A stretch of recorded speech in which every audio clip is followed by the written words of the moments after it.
Assalamualaikum semuanya. Bagaimana kabar kalian? Semoga selalu diberi kesehatan dan dimudahkan rezekinya oleh Allah. Amin ya robbal alamin. Di suatu desa terpencil, hiduplah seorang pemuda bernama Abu Nawas. Setiap hari Abu Nawas sibuk mencari kayu bakar di bawah terik matahari.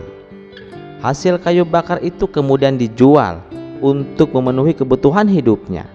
Karena sering terkena sinar matahari, sampai-sampai kulitnya berubah hitam legam. Suatu hari saat Abu Nawas sedang beristirahat di bawah pohon besar, setelah seharian bekerja, matanya tertuju pada seorang wanita cantik yang sedang lewat. Wajahnya bercahaya bagaikan bulan purnama. Abu Nawas jatuh hati seketika. Namun wanita itu bukan sembarang wanita. Ia adalah putri seorang raja yang terkenal dengan kecantikan dan kewibawaannya. Abu Nawas meskipun dengan hati yang penuh keraguan tentang status sosialnya, memutuskan untuk melamar sang putri. Tidak peduli kulitku hitam, yang penting aku mencintainya, katanya dalam hati. Dengan semangat membara, Abu Nawas menghadap sang raja untuk melamar putrinya. Namun raja memandang Abu Nawas dengan penuh skeptisme. Kau miskin dan tidak pantas untuk putriku. Tapi jika kau benar-benar ingin menikahinya, aku akan memberimu satu syarat. Maharnya adalah emas permata, intan, berlian, dan perhiasan yang sangat mahal. Bisa kau penuhi? Kata sang raja. Abu Nawas tidak gentar. Dengan percaya diri ia menjawab, tentu wahai raja, aku akan memenuhi mahar tersebut, meski harus menguras laut sekalipun. Dan dengan kata-kata itu, ia langsung pergi untuk mempersiapkan segala sesuatunya. Keesokan harinya, Abu Nawas pergi ke tepi laut. Ia memandangi hamparan air yang seolah tak berujung sambil bergumam, kalau air laut ini dikuras selama setahun pun tak akan surut. Tapi bagaimana caranya mengambil harta karun di dasar laut? Menyelam pun aku tak bisa. Setelah berpikir sejenak, tiba-tiba terlintas di benaknya untuk meminta bantuan ikan-ikan di laut. Dengan suara lantang, Abu Nawas berseru, wahai ikan-ikan di laut ini, aku mohon bantuan kalian untuk mengambil harta karun yang ada di dasar laut. Tak disangka seekor ikan berwarna oranye muncul ke permukaan. Dengan nada tegas, ikan itu berkata, siapa kamu? Berani sekali meminta bantuan kepada kami. Kami adalah penjaga laut ini, dan harta karun di dasar laut adalah milik kami. Kalau kamu ingin mengambilnya, silahkan coba. Tapi ingat, kalau turun ke dasar laut, kamu akan menjadi makanan kami. Setelah berkata demikian, ikan itu segera menyelam kembali ke dasar laut. Abu Nawas yang geram dengan perkataan ikan itu, dengan nada penuh emosi, dalam hatinya ia berkata, awas saja kamu ikan, akan aku buat tunduk kepadaku. Dengan tekad yang membara, Abu Nawas membawa sebuah timba besar dan mulai menguras laut. Ia mengambil air laut sedikit demi sedikit, berharap akan mendapatkan emas permata yang tersembunyi di dasar lautan. Namun di dasar laut, para ikan mulai merasa panik. Salah satu ikan yang lebih pintar dari yang lain, seekor ikan yang bijaksana, segera melapor kepada pimpinan mereka, ikan hiu. Tuan hiu, ada pemuda yang sedang menguras laut. Kalau dibiarkan, air laut akan habis dan kita semua akan mati. Ikan hiu yang dikenal bijak segera mengumpulkan seluruh pembesar ikan dan merundingkan apa yang harus dilakukan. Kita harus mencari cara untuk menghentikan si pemuda ini sebelum semua ikan kita punah. Mari kita buat perjanjian dengan pemuda itu. Akhirnya mereka sepakat untuk memenuhi permintaan Abu Nawas, tapi dengan cara mereka sendiri. Tiap ikan akan mencari permata, intan, berlian, lalu menyemburkannya ke daratan. Dengan begitu, kita bisa mengusir si pemuda yang bodoh ini dan membuatnya berhenti menguras laut, kata ikan hiu. Begitu para ikan mulai mencari permata di dasar laut dan menyemburkannya ke daratan. Permata-permata tersebut seperti hujan turun ke bumi. Abu Nawas yang masih sibuk menguras air laut terkejut melihat hujan permata yang turun begitu banyak. Subhanallah, ini luar biasa, hujan permata. seru Abu Nawas dengan kagum.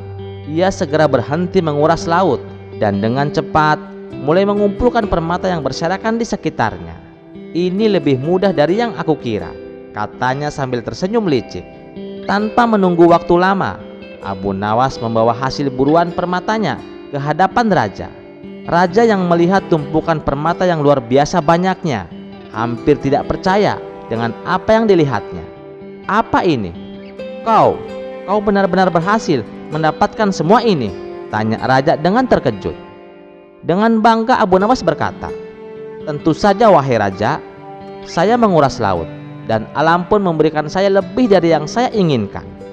Raja terperangah dan tak lama kemudian ia menyetujui lamaran Abu Nawas. "Baiklah, kau memang cerdik. Kau bisa menikahi putriku," kata raja akhirnya.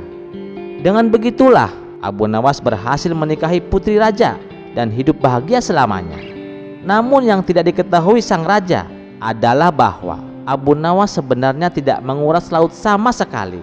Ia hanya mengandalkan kecerdikannya, dan para ikan yang ketakutan memutuskan untuk memberikan permata kepada Abu Nawas sebagai solusinya. Kisah selanjutnya. Pada suatu hari, Abu Nawas memutuskan untuk melakukan perjalanan ke sebuah negeri yang penduduknya dikenal tidak meyakini keberadaan Tuhan. Negeri ini terkenal dengan kemajuan teknologinya, hiburannya yang gemerlap, dan budaya yang cenderung mengabaikan nilai-nilai spiritual. Selama berada di sana, Abu Nawas mendengar kabar tentang acara besar, yaitu penghargaan dunia perfilman yang akan diadakan di sebuah gedung megah. Penasaran dengan acara tersebut, ia pun memutuskan untuk hadir sebagai penonton. Acara berlangsung dengan sangat meriah, lampu-lampu berkilauan, tamu undangan yang terdiri dari para selebriti terkenal berdatangan dengan busana mewah, dan sorakan penonton memenuhi aula megah itu. Ketika seorang aktris ternama bernama Mia naik ke podium untuk menerima penghargaan, suasana menjadi semakin hidup. Namun yang terjadi sungguh mengejutkan. Dengan santai Mia melontarkan sebuah lelucon yang sangat menghina Tuhan. Tuhan pencipta alam semesta, Zero Mention. Tidak heran kalau Tuhan ada di urutan paling bawah, katanya. Peringkat pertama adalah cast and crew, lalu Mam, dan peringkat terbawah adalah Tuhan. Lanjut Mia, diikuti dengan gelak tawa para tamu undangan yang hadir. Kalimat itu membuat hati Abu Nawas tergetar. Ia merasa terpanggil untuk memberikan peringatan. Tanpa ragu Abu Nawas berdiri dari tempat duduknya dengan suara tegas yang mampu mengalahkan hiruk-pikuk di aula. Ia pun berkata, "Nona Mia, apa yang Anda ucapkan tadi adalah bentuk penghinaan kepada Tuhan yang menciptakan alam semesta dan segala isinya. Dan kalian sudah menzolimi orang-orang Islam yang tidak berdosa, menghancurkan tempat-tempat ibadah dan tempat berlindung mereka."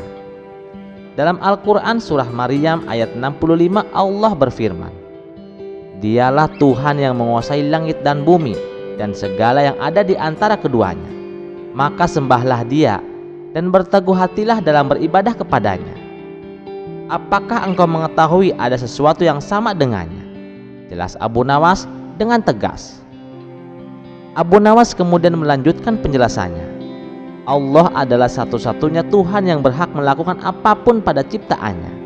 Allah adalah pemilik segala yang ada di langit dan di bumi. Semua jalan kehidupan diatur olehnya, baik buruknya nasib manusia, serta segala hal mengenai alam semesta. Karena itu kita diwajibkan untuk tunduk dan beribadah kepadanya. Sebagai bentuk pengakuan bahwa Allah itu ada, kita harus menaati segala aturannya, seperti menjalankan sholat, melaksanakan amalan-amalan rukun Islam, berbuat baik kepada sesama manusia, serta menjauhi segala yang batil. Dan satu hal lagi, dan berhati-hatilah terhadap doa orang yang terzalimi, karena tidak ada penghalang antara doanya dengan Allah. Hadis riwayat Bukhari Muslim. Para tamu terdiam sejenak, tetapi suasana segera berubah menjadi riuh. Banyak yang merasa terganggu dengan keberanian Abu Nawas. "Usir dia dari sini," teriak seseorang. Petugas keamanan pun datang dan menggiring Abu Nawas keluar dari aula. Meskipun diusir, Abu Nawas merasa telah menjalankan tugasnya untuk menyampaikan kebenaran. Beberapa hari kemudian sebuah musibah besar melanda negeri tersebut. Kebakaran hutan yang dahsyat terjadi dengan api yang menyebar cepat karena angin kencang. Banyak rumah dan bangunan, termasuk gedung-gedung besar, hancur di dalam api. Kebakaran ini begitu hebat, seperti neraka yang berkobar, dan kondisi alam semakin memburuk dengan cuaca yang tidak bersahabat. Warga pun dihimbau untuk segera mengungsi karena kebakaran telah menelan korban jiwa dan luka-luka. Dan berita kebakaran ini pun menjadi sorotan dunia. Abu Nawas yang mendengar kabar tersebut merasa iba. Dalam doanya, ia berkata, "Ya Allah, jadikanlah musibah ini sebagai pelajaran bagi mereka yang lupa akan kebesaran-Mu. Ampuni dosa-dosa mereka dan bimbing mereka untuk kembali ke jalan-Mu." Pada malam harinya setelah melaksanakan sholat maghrib berjamaah, Abu Nawas berbicara di hadapan jamaah masjid. "Hadirin sekalian, musibah yang terjadi di negeri seberang adalah peringatan dari Allah. Kita diajarkan untuk tidak hanya mengambil hikmah dari peristiwa ini, tetapi juga mendoakan mereka yang tertimpa musibah. Sebagai umat muslim, kita harus menunjukkan empati dan membantu semampu kita. Semoga kejadian ini menyadarkan mereka dan juga kita untuk senantiasa bersyukur dan menjaga bumi sebagai amanah dari Allah." Abu Nawas mengajak para jamaah untuk berdoa bersama. Dalam kesunyian malam, lantunan doa terdengar khusyuk, memohon agar musibah segera berlalu dan menjadi pelajaran bagi semua untuk kembali mengingat kebesaran Tuhan. Kisah ini mengingatkan bahwa keangkuhan hanya membawa bencana, sementara kerendahan hati dan keimanan adalah kunci keselamatan. Kisah selanjutnya. Pada suatu hari, raja menghadapi dilema besar di istananya. Dua kasus kejahatan baru saja diungkap di hadapan rakyat. Kasus pertama adalah seorang pemuda yang kedapatan mencuri sandal di sebuah masjid. Kasus kedua adalah seorang pejabat kerajaan yang terbukti menilap uang rakyat hingga 2 miliar dirham. Namun, persoalan muncul karena rakyat protes keras atas perbedaan hukuman yang telah dijatuhkan. Si pemuda pencuri sandal divonis 10 tahun penjara, sementara sang koruptor hanya mendapatkan hukuman 2 tahun dengan fasilitas mewah di penjara. Mendengar protes dari rakyat, raja bingung untuk memutuskan keadilan. Maka ia memanggil Abu Nawas untuk menjadi hakim untuk memutuskan perkara ini. Di ruang sidang yang penuh sesak oleh rakyat, Abu Nawas memulai pengadilannya dengan suara tegas. Ia memanggil si pemuda pencuri sandal lebih dulu. "Wahai anak muda, katakan padaku, mengapa kau mencuri sandal itu?" tanya Abu Nawas. Pemuda itu menjawab dengan penuh rasa bersalah. "Tuan, saya mencuri sandal karena saya tidak punya apa-apa. Saya bahkan tidak punya uang sepeser pun untuk membeli sandal seharga 5 dirham." Abu Nawas mengangguk, lalu memanggil koruptor. "Dan engkau wahai pejabat, mengapa kau mengambil uang rakyat yang jumlahnya tak terhitung?" Koruptor menjawab sambil tersenyum sinis, "Tuan, saya hanya mengikuti kebiasaan pejabat lain. Lagi pula, uangnya kan milik negara, bukan perorangan." Abu Nawas mengusap janggutnya dan berdiri. Ia memandang baginda raja dan seluruh hadirin dengan tatapan tajam. "Dengarkan," seru Abu Nawas. "Sesuai dengan undang-undang yang berlaku di kerajaan ini, pemuda ini telah mencuri sandal seharga 5 dirham dan menyebabkan kerugian bagi 1 orang. Oleh karena itu, hukumannya adalah 10 tahun penjara. Namun menurut saya, hukuman tersebut tidak sebanding dengan apa yang dia ambil. Maka saya putuskan, hukuman pemuda ini membersihkan seluruh masjid di kerajaan selama 10 tahun. Pemuda itu terkejut, namun ia menerima keputusan tersebut dengan air mata. Abu Nawas lalu menoleh ke arah pejabat koruptor. "Adapun engkau, wahai pejabat, kau telah mencuri 450 juta dirham dari uang rakyat. Jika dihitung berdasarkan jumlah penduduk kerajaan yang mencapai 282 juta orang, maka setiap individu telah dirugikan sekitar 2 dirham. Menurut undang-undang, hukumannya adalah 6,5 tahun penjara. Namun, efek dari pengkhianatanmu telah merusak kepercayaan seluruh bangsa. Oleh karena itu, saya putuskan Hukumanmu adalah dikurung seumur hidup di ruangan gelap tanpa fasilitas apapun. Rakyat pun bersorak-sorai mendengar keputusan tersebut. Sementara koruptor yang sombong itu langsung merasa lemas dan tak berdaya. Setelah sidang usai, Baginda Raja memuji kebijaksanaan Abu Nawas. Engkau tidak hanya memberikan hukuman yang adil, tapi juga memberi pelajaran bagi seluruh rakyat. Abu Nawas tersenyum sambil berkata, keadilan bukan tentang angka wahai Baginda. Keadilan adalah tentang bagaimana hati merasa lega dan kepercayaan rakyat tetap terjaga. Sejak itu Abu Nawas semakin harum sebagai hakim yang cerdik dan adil. Sementara kerajaan pun semakin dihormati oleh rakyatnya. Kisah selanjutnya. Di tengah gemerlap kota Baghdad yang kaya akan budaya dan sejarah, ada sebuah sungai yang terkenal dengan keindahannya yang memukau. Dengan airnya yang jernih dan angin sepoi-sepoi, membuat siapa saja yang datang merasa ingin berlama-lama di sungai itu. Setiap hari, ribuan orang datang untuk menikmati pemandangan atau sekedar bermain air. Namun, ada satu masalah yang mengguncang ketenangan sungai tersebut. Tiba-tiba buaya besar muncul ke permukaan. Orang-orang yang sedang bermain air berlari ke darat dengan suara teriakan yang membuat suasana semakin mencekam. Sore harinya, Baginda Raja yang mendengar kabar tentang teror buaya tersebut merasa sangat marah. Keindahan pantai yang seharusnya menjadi tempat wisata itu kini malah menjadi tempat yang menakutkan. Keesokan paginya Raja memanggil dua orang yang dikenal dengan keunikannya masing-masing, yaitu Abu Nawas dan Abu Jahil. Raja berkata, wahai Abu Nawas dan Abu Jahil, ada seekor buaya besar di sungai kerajaan kita yang telah meresahkan rakyatku. Aku akan mengadakan sayembara. Siapapun yang berhasil menangkap buaya itu akan kuberikan hadiah besar. Tapi ingat, aku ingin buaya itu ditangkap hidup-hidup. Abu Jahil dengan penuh percaya diri langsung maju ke depan. Baginda, itu perkara kecil bagi saya. Saya ini ahli strategi perangkap. Beri saya waktu dan buaya itu akan segera tertangkap. Abu Nawas yang terkenal dengan kecerdasannya hanya tersenyum kecil dan berkata, Baginda, saya akan mencoba semampu saya. Izinkan nanti saya akan menggunakan umpan agak sedikit aneh untuk menangkap buaya itu. Raja tersenyum lebar mendengar jawaban mereka. Baiklah, kalian berdua aku beri waktu 3 hari. Siapkan strategi kalian. Hari pertama Abu Jahil langsung beraksi. Dia membuat perangkap besar di tepi sungai, lengkap dengan umpan seekor babi gemuk. Dia berpikir, buaya pasti tergiur dengan babi ini. Tinggal tunggu saja, buaya akan masuk perangkap. Malam itu Abu Jahil bersembunyi di balik semak-semak, mengintai perangkapnya. Tak lama kemudian, terdengar suara air bergejolak. Benar saja buaya besar itu muncul dari sungai, mendekati perangkap. Abu Jahil hampir melompat kegirangan.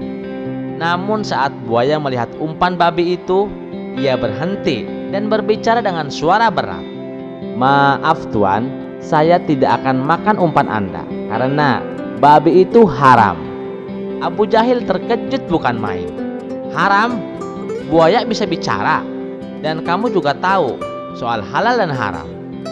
Buaya itu mengangguk. Tentu saja, saya buaya modern. Sudah belajar dari para ulama sungai. Jadi, simpan saja babi itu untuk kebutuhan lain. Abu Jahil hanya bisa melongo. Sementara, buaya itu kembali ke sungai dengan santainya. Pada hari kedua, Abu Nawas memilih cara untuk mengamati perilaku buaya dari kejauhan. Dia memperhatikan bahwa buaya itu sering muncul di dekat tempat tertentu, seolah-olah ada sesuatu yang menarik perhatian. Gumam Abu Nawas, buaya ini tampaknya lebih tertarik pada sesuatu yang berbeda. Jika bukan makanan, mungkin sesuatu yang lebih memikat. Keesokan harinya Abu Nawas datang ke pasar kerajaan dan menyewa seorang wanita cantik untuk menjadi bagian dari rencananya. Wanita itu meski awalnya bingung, namun setuju setelah mendengar penjelasan Abu Nawas. Pada hari ketiga Abu Jahil tidak menyerah begitu saja. Kali ini dia mengganti umpannya dengan seekor ayam besar yang sudah dimasak. Tapi hasilnya tetap nihil. Buaya itu muncul lagi dan berkata, "Maaf Tuan, saya sedang diet, tidak makan makanan berminyak." Abu Jahil hampir menangis frustasi. Sementara itu Abu Nawas yang sudah siap dengan strateginya, dia membawa wanita cantik itu ke tepi sungai dan menyuruhnya berdiri di sana sambil menyanyi dengan suara merdu. Tak lama kemudian buaya besar itu muncul. Matanya berbinar-binar melihat wanita cantik tersebut. "Siapa dia?" tanya buaya dengan nada penuh penasaran. Abu Nawas tersenyum. "Ini adalah calon pasanganmu jika kau bersedia naik ke darat." Buaya itu langsung naik ke darat tanpa pikir panjang. Namun begitu kakinya menyentuh tanah, Abu Nawas dengan cepat menjebaknya menggunakan jaring besar yang sudah disiapkan. Buaya itu terkejut. "Hai, ini curang. Kamu telah mengelabuiku." Buaya itu sambil membuka mulutnya lebar-lebar. Abu Nawas tertawa. "Memang dasar buaya, giliran wanita cantik saja kamu kejar." Buaya itu tak mau kalah. Dengan nada santai, ia menjawab, "Kalau di sungai aku menjadi predator Abu Nawas, tapi kalau sudah di darat seperti ini, aku menjadi buaya darat." Kisah selanjutnya. Suatu malam di sebuah desa kecil, Abu Nawas sedang menikmati hidangan malamnya di rumah sederhana miliknya. Baru saja ia ingin menyuap sesuap roti hangat, tiba-tiba terdengar ketukan keras di pintu. Tok, tok, tok. Abu Nawas memandang pintu dengan curiga. "Siapa pula yang mengetuk malam-malam begini?" pikirnya. Namun ia tidak langsung membuka pintu. Dengan hati-hati ia bertanya dari dalam, "Siapa di luar sana?" Suara serak dari luar menjawab, "Aku hanya ingin menyampaikan undangan pernikahan dari Tuan Abdul Karim." Abu Nawas mendengar langkah kaki menjauh, lalu sunyi kembali. Ketika ia membuka pintu, tidak ada siapa-siapa. Yang ada hanya secarik undangan tergeletak di depan pintu. Undangan itu bertuliskan, "Pernikahan besar Tuan Abdul Karim di Lembah Gurun Gersang, malam ini juga, malam 1 Muharram." Pesta pernikahan di tengah gurun? Wah, pasti hidangannya banyak, ujar Abu Nawas sambil mengusap perutnya yang mulai keroncongan. Karena Abu Nawas penasaran, Abu Nawas pun mengajak sahabatnya untuk datang ke pernikahan besar Tuan Abdul Karim. Mereka pun berangkat sebelum maghrib agar tidak kemalaman. Setibanya di Lembah Gurun Gersang, mereka disambut anak muda berwajah pucat yang mengaku tetangganya Tuan Abdul Karim.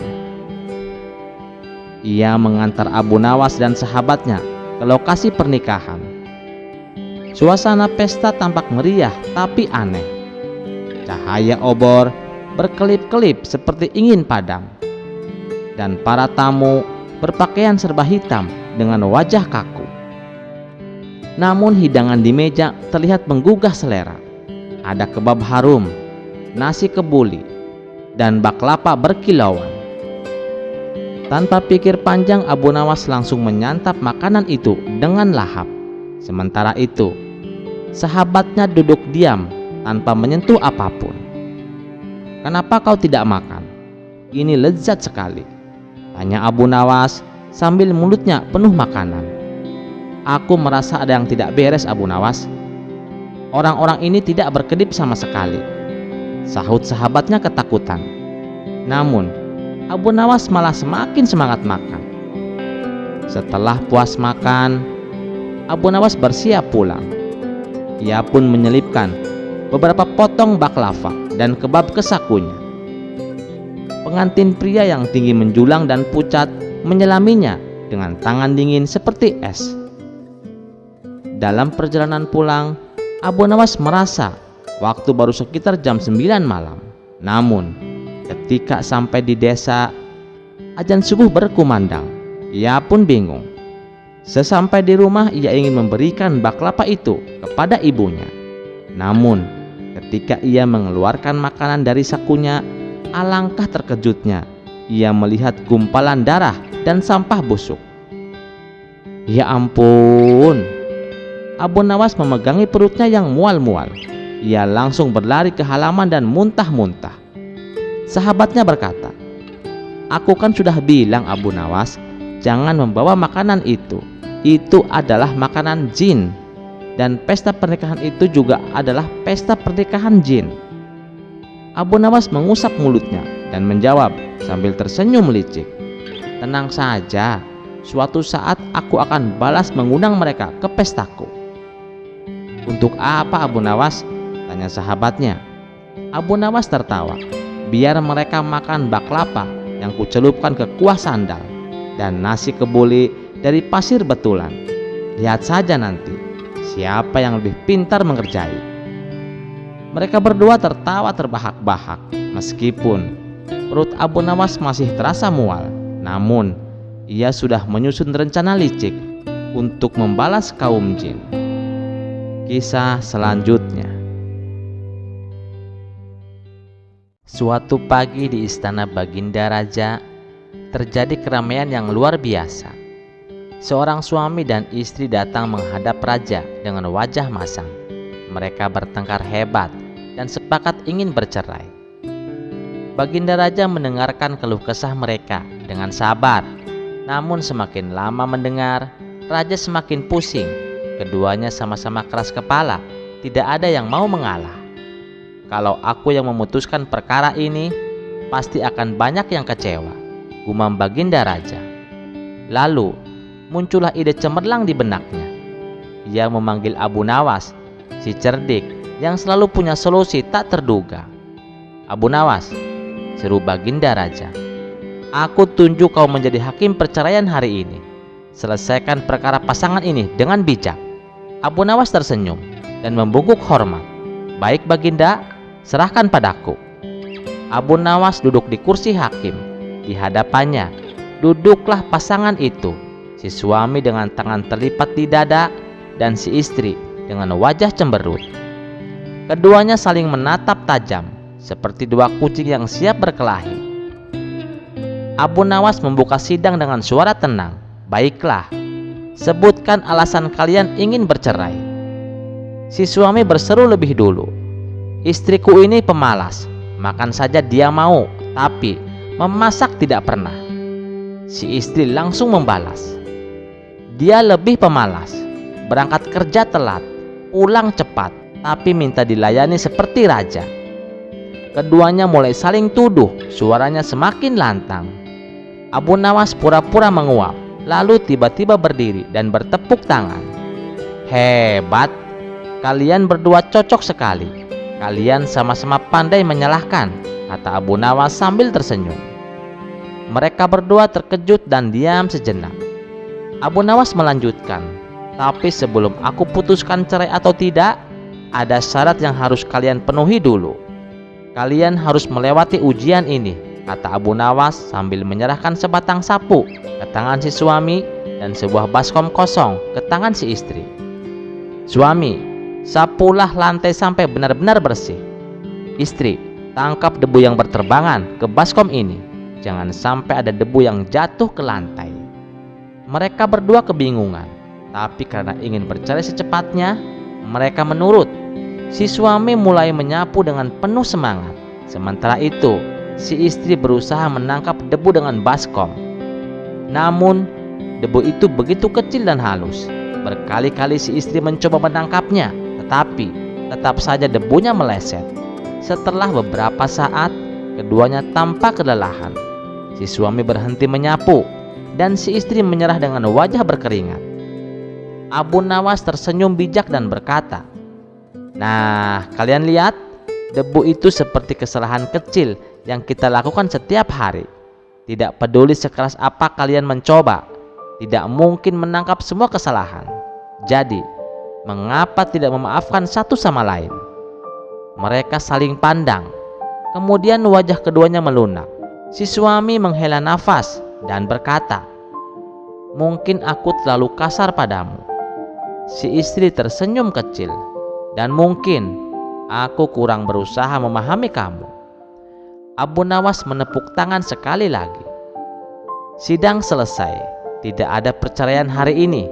Yang ada hanyalah kesempatan baru untuk memperbaiki rumah tangga. Baginda Raja yang menyaksikan dari jauh tersenyum puas. Penduduk desa pun kagum dengan cara Abu Nawas menyelesaikan masalah ini.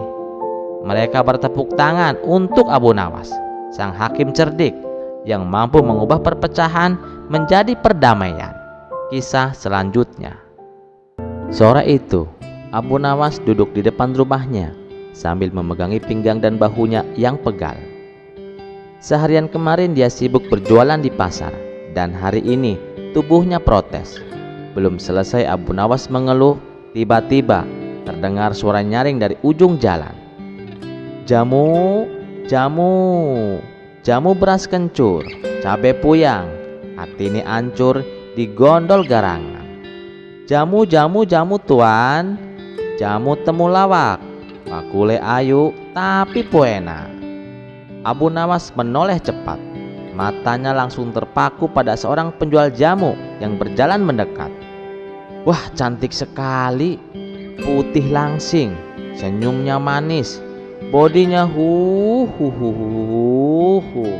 lah dalah.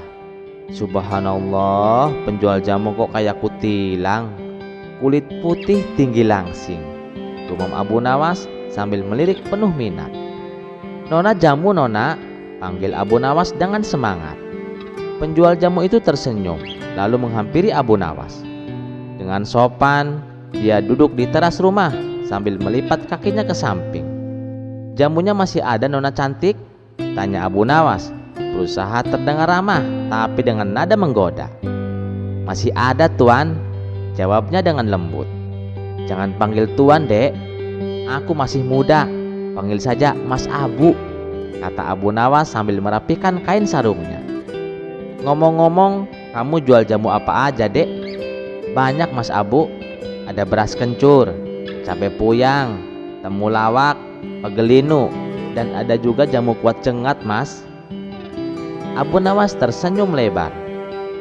Wah, aku coba jamu kuat cengat saja dek, siapa tahu bisa tambah ganteng aku. Penjual jamu itu tertawa kecil. Baik Mas Abu, tapi jamunya nggak boleh diminum sembarangan loh Mas. Oh tenang saja dek, aku tahu cara minum jamu, kata Abu Nawas sambil mengedipkan mata. Ngomong-ngomong, siapa namamu dek? Nama saya Fatimah Mas, jawab penjual jamu. Fatimah, nama yang cantik, secantik wajahmu. Cepetan buatkan jamunya ya, sebelum istriku muncul. Kalau dia tahu aku ngobrol lama-lama dengan wanita cantik, dia bisa ngamuk seperti singa kelaparan. Fatimah terkekeh kecil, lalu menuangkan jamu ke dalam botol dan memberikannya kepada Abu Nawas. Kemudian penjual jamu itu segera pulang, sementara Abu Nawas memegang botol jamu untuk diminumnya nanti malam. Saat penjual jamu itu hendak pergi, Abu Nawas menanyakan harga jamunya. Dek, berapa harganya? 1 dinar saja Mas. 1 dinar? Murah sekali dek, kata Abu Nawas. Ini aku bayar 10 dinar. Fatimah terkejut. Wah, Mas Abu baik sekali. Tapi ingat loh dek, itu untuk 10 botol jamu dek. Berarti kamu harus kesini 10 hari berturut-turut. Besok sore kamu bawa lagi ke sini, kata Abu Nawas sambil berlari masuk rumah karena istrinya memanggil. Fatimah hanya bisa bergumam, dasar pelit, kukira dia dermawan, ternyata bayar buat 10 botol jamu. Keesokan paginya, Abu Nawas memulai rutinitasnya seperti biasa, mencuci piring dan pakaian. Setelah selesai dia merasa haus. Pandangannya tertuju pada botol jamu di meja makan yang lupa tadi malam dia minum. Tanpa pikir panjang, dia menuangkan segelas dan langsung meminumnya. Tak berselang lama, tubuhnya mulai terasa panas dingin, keringat bercucuran, dan ada sensasi aneh yang merayap. Saat melihat ke bawah, Abu Nawas terperanjat. Subhanallah, berangku berdiri tegak, belum waktunya bangun kok sudah bangun, serunya panik. Hari itu Abu Nawas harus menghadap baginda di istana. Dia mulai berpikir keras, mencari cara agar kondisi memalukan ini tidak terlihat. Akhirnya dia memilih mengenakan sarung besar yang panjang hingga menyapu lantai. Sarung ini pasti bisa menutupi semuanya, gumamnya yakin. Sesampainya di istana, raja menatap Abu Nawas dengan heran. "Abu Nawas, mengapa kau memakai sarung sebesar itu? Ada apa ini?" tanya raja curiga. Abu Nawas berpikir cepat. "Ampun Baginda, tadi saya baru selesai mencuci pakaian istri saya. Karena sarungnya besar, saya sekalian pakai agar tidak mubazir," katanya penuh percaya diri. Namun rasa penasaran raja semakin menjadi. Raja mengelilingi Abu Nawas, mengamati sarung yang dipakai olehnya. Sebentar lagi akan ada pertemuan penting dengan para raja tetangga, dan Abu Nawas sebagai penasihat istana seharusnya berpakaian lebih rapi. "Abu Nawas, lepaskan sarung itu dan kenakan pakaian resmi yang sudah kami sediakan," perintah raja tegas. Abu Nawas berusaha menolak dengan wajah pucat, tapi raja tak memberi pilihan. Jika dia membangkang, hukuman berat menantinya. Dengan terpaksa Abu Nawas melepaskan sarungnya. Saat itu juga raja terbelalak kaget. "Astagfirullahaladzim, Abu Nawas, ada apa dengan barangmu?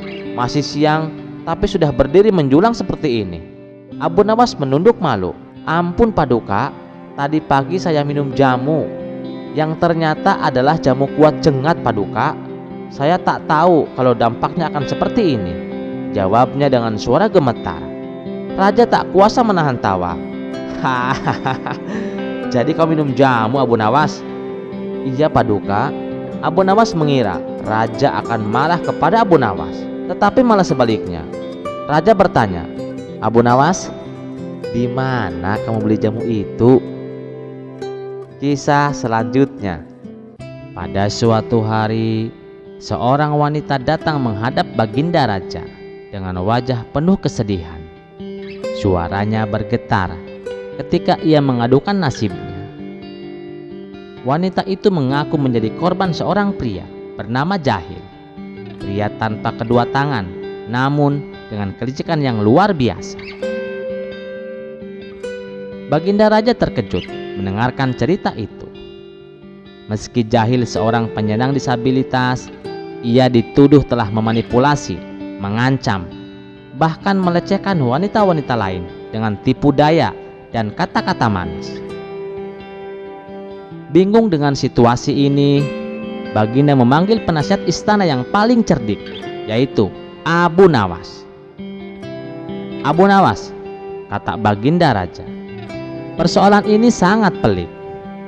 Jahil memanfaatkan kondisinya untuk mengelabui banyak orang. Apa pendapatmu?"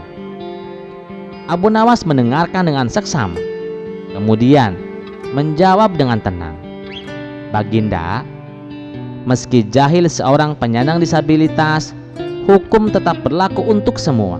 Namun, kita harus memastikan bahwa tuduhan ini berdasarkan fakta.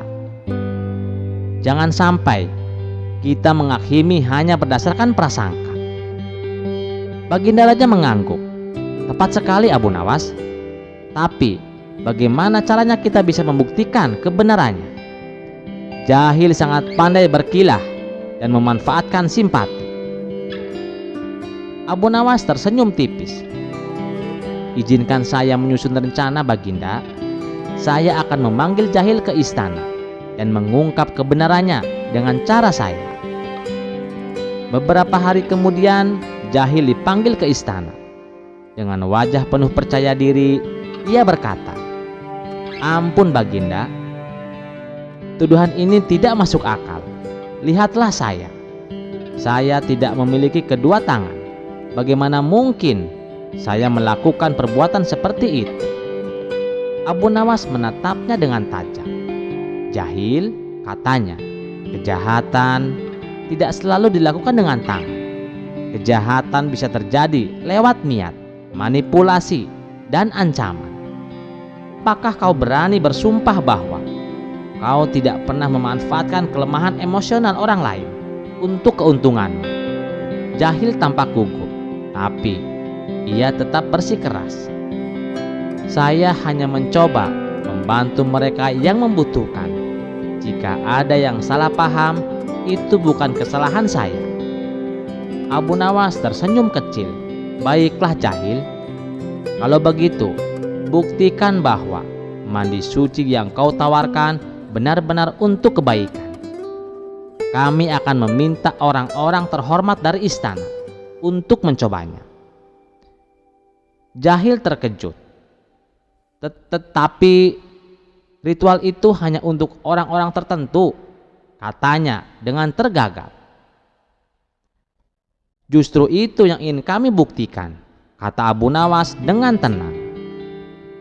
Jika memang ritualmu murni untuk kebaikan, tidak ada yang akan merasa dirugikan, bukan? Terpojok oleh logika Abu Nawas, Jahil akhirnya menyerah. Dengan suara rendah, ia mengakui semua perbuatannya. Saya melakukan itu karena dunia terasa tidak adil bagi saya. Saya hanya ingin mereka mengerti penderitaan saya, tapi saya terlalu jauh melampaui batas. Baginda Raja menatapnya dengan penuh kekecewaan. Jahil, ketidakadilan yang kau rasakan tidak pernah menjadi alasan untuk merugikan orang lain. Hukum harus tetap ditegakkan. Abu Nawas menambahkan, namun Baginda, selain hukuman, Jahil juga memerlukan pembinaan agar ia menyadari kesalahannya dan tidak mengulanginya. Baginda setuju. Jahil pun dijatuhi hukuman sesuai perbuatannya, sekaligus diberi pembinaan agar ia berubah menjadi pribadi yang lebih baik.